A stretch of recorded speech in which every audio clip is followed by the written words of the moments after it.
There was a time a long time ago on this channel where we covered Easter eggs. Some would say we were the source of Easter eggs, whether those were secret Easter eggs you had to unlock or just regular Easter eggs hidden in video games, specifically Call of Duty.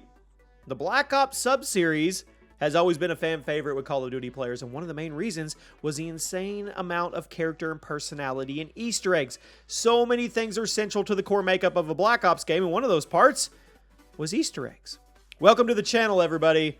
Jimmy or Chaos. Today, we're going back. This series is full of Easter eggs, and in this video today, we're going to start the trip down memory lane through Black Ops history and show it some love with the best Easter eggs that Black Ops 1 had to offer.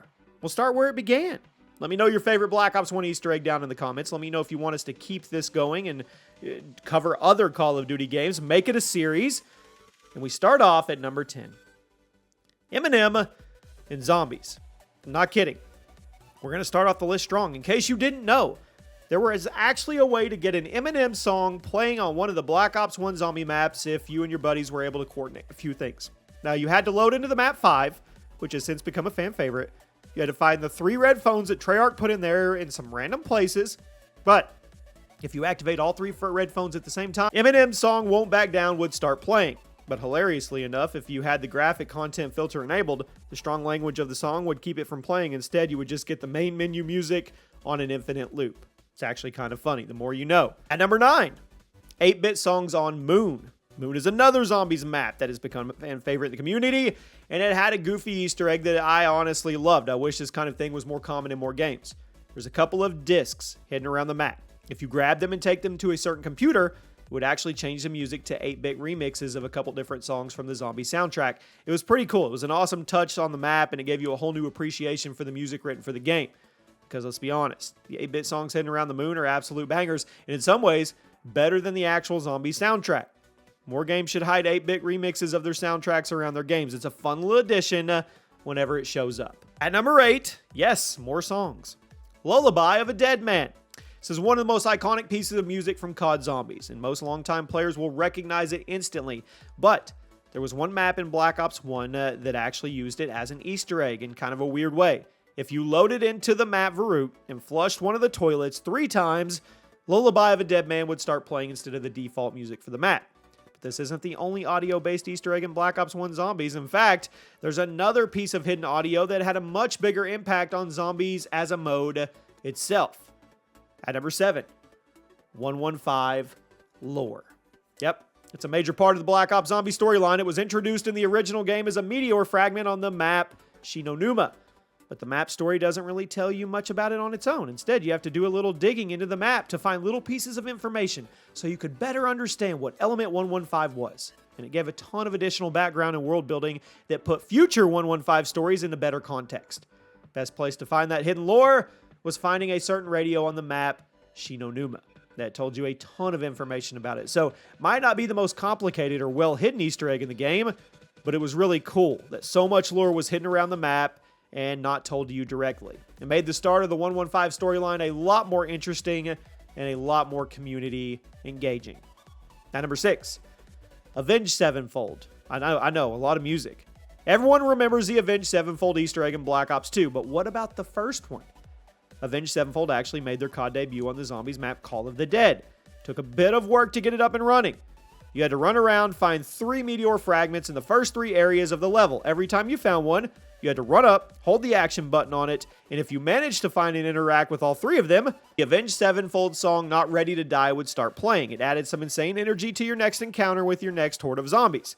It's pretty popular. I mean, Avenged Sevenfold is pretty popular in the Zombies community due to all the collabs they've done with Treyarch over the years. But this one is where it all started. Now we crack into the top 5. Hidden DLC maps. Treyarch did a very clever thing with one of the multiplayer maps in the original Black Ops. If you load into the map Convoy and you head over the building in the top right corner of the map, there will be a transport board showing the names of all multiplayer maps in the game, along with a few that hadn't actually been announced yet. It was a very easily missed detail, and it took a few weeks for people to really know about it, but once people realized that Treyarch had just teased a bunch of new multiplayer maps that were in the works, the community got hyped.